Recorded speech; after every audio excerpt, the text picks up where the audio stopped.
कचौड़ी पूरे फूलपुर गांव में बहुत मशहूर थी, क्योंकि सुमन की कचौड़ी शुद्ध देसी घी में बनती थी। इसीलिए गांव में सब उसे देसी घी की कचौड़ी वाली कहकर बुलाते थे। सुमन देसी घी घर पर ही निकालती थी ताकि ग्राहकों को शुद्ध देसी घी की कचौड़ी खाने के लिए मिल सके और लोग उसी देसी घी के स्वाद की प्रशंसा करते थे। अरे शहर से बहन और जीजा जी आए हैं। सुबह उठते ही उन्होंने कहा कि हमें तो भाई जो है देसी घी की कचौड़ी ही खानी है, और तेरा ही नाम लिया कि सुमन के दुकान से लाना। सुमन की कचौड़ी बढ़िया देसी घी की होती है। धन्यवाद भैया, आप सबकी प्रशंसा से मुझे और हिम्मत मिलती है। मैं अभी पैक कर देती हूँ। सुमन ये ले देसी घी का डिब्बा। तो ये घर छोड़ आई थी, एक ही डिब्बा लाई थी क्या? अरे हाँ, भूल गई, ये तो सुबह ताजा ही निकाला था। अच्छा हुआ तुम ले आए। अब थोड़ी देर दुकान मैं संभालता हूँ, तब तक तू कचौड़ी तल ले। सुमन का पति मदन भी इस काम में उसकी मदद करता था। सब कुछ अच्छा चल रहा था। सुमन के कचौड़ी के काम से घर का खर्चा निकल आता था। सुमन उसमें संतुष्ट थी। कुछ दिनों बाद सुमन को पता चला कि वो माँ बनने वाली है। सुमन ने रिश्तेदारों को खुशखबरी दी तो अपनी सहेली को भी फोन मिलाया। सुमन को पता चला कि आजकल उसकी सहेली शहर में नौकरी कर रही है। हाँ सुमन, मैं पिछले महीने शहर आई हूँ। वैसे ही खुशखबरी सुनकर मैं बहुत खुश हूँ कि तू माँ बनने वाली है। मेरा तो मन कर रहा है कि अभी उठकर तेरे पास आ जाऊँ। तो आ जा, फिर देर किस बात की है? कुछ दिन मेरे पास लगा जा। मुझे एक हफ्ते की छुट्टी मिल रही है। या तो एक काम करती हूँ, अपने घर नहीं जाती हूँ, तेरे पास आ जाती हूँ। कुछ दिन दोनों सहेलियाँ खूब मजे करेंगे। सुमन की सहेली सुधा ने उसके पास आने का प्लान बना लिया।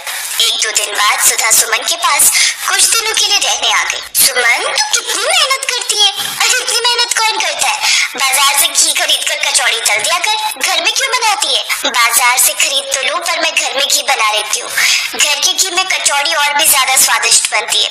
तू मेरे साथ चलेगी क्या बाजार? मैं बस थोड़ी देर में कचौड़ी बेचने जा रही हूँ। जीजा जी नहीं जा रहे? नहीं, ये तो कुछ जरूरी काम से दूसरे गाँव गए हुए, शाम तक लौटेंगे। मुझे भी आने में शाम हो जाएगी।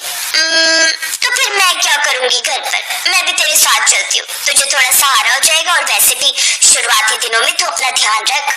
सुधा सुमन के साथ बाजार जाती है। सुमन बहन, 2 कचौड़ी और आलू की सब्जी दे दो। ये लो भैया जी, धन्यवाद।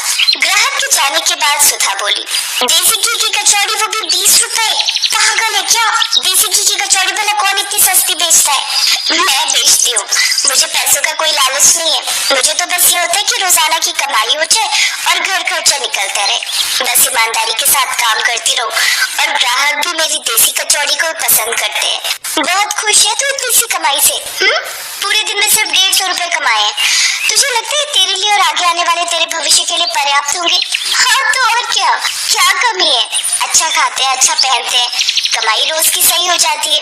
चिंता भी तो नहीं है, काम अच्छा चल रहा है। देख सुमन, तू मेरी पक्की सहेली है। चिंता की बात मैं सोच रही हूँ। अगर तू ऐसे ही देसी घी की कचौड़ी सस्ते दामों पर बेचती रही तो फिर तो तू अगले 50 साल तक भी इसी टूटे हुए घर में रहने वाली है।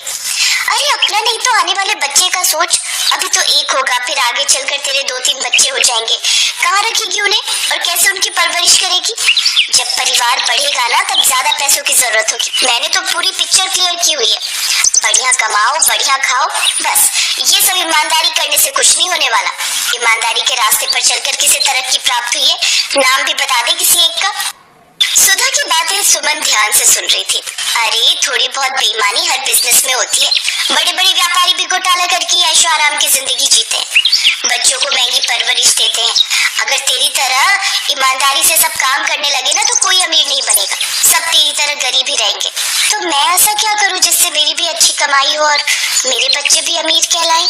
इसके लिए तुझे उस रास्ते पर चलना होगा जो तुझे कुछ ही महीनों में अमीर बना देगा, ताकि जब तेरा बच्चा इस दुनिया में आए तो एक बड़ी कोठी में उसकी परवरिश हो। एक बड़ी सुंदर कोठी और उसके बाहर खड़ी चमचमाती कार, नौकर चाकर, खाने पीने की चीजें, रुपया पैसा इतना कि खर्च हो तो भी कम न पड़े। सोच तेरी जिंदगी कितनी बदल जाएगी। सुधा की बातें सुनकर सुमन के मन में हलचल मच गई। उसने कभी अपने बड़े सपनों के बारे में सोचा ही नहीं था, लेकिन अब जब सुधा ने सामने उज्जवल भविष्य की इतनी रंगीन तस्वीर खींच दी थी तो सुमन का मन भी थोड़ा डोलने लगा। लेकिन सुधा, मुझे डर लगता है, अगर किसी ने पकड़ लिया तो? मेरी ईमानदारी पर सबका भरोसा है, मैं उसे कैसे तोड़ दूं? अरे पगली, पकड़ा कौन जाता है, मैं हूं ना तेरे साथ, सब कुछ सिखाकर ही यहाँ से जाऊंगी। देख सुन, सबसे पहले तो शुद्ध देसी घी को कम कर, असली देसी घी में थोड़ा नकली देसी घी मिलाना शुरू कर दे। ऊपर से डिब्बे पर 100% देसी घी का टैग लगा रहना चाहिए बस। कचौड़ी में वही खुशबू बनी रहेगी, तो चिंता मत कर। सुमन उस रात ठीक से सो नहीं पाई। आंखों के सामने एक तरफ अपने अब तक की ईमानदार जीवन की तस्वीरें तैर रही थी, तो दूसरी ओर सुधा के दिखाए सपनों की चकाचौंध। अरे क्या बात है सुमन, तू बड़ी चुपचाप लग रही है आज। कुछ नहीं, बस ऐसे ही सोच रही थी। सुमन ने मदन को इस बारे में कुछ नहीं बताया। मदन से छुपाकर सुमन ने सुधा के कहने पर देसी घी के डिब्बे में नकली देसी घी मिला दिया।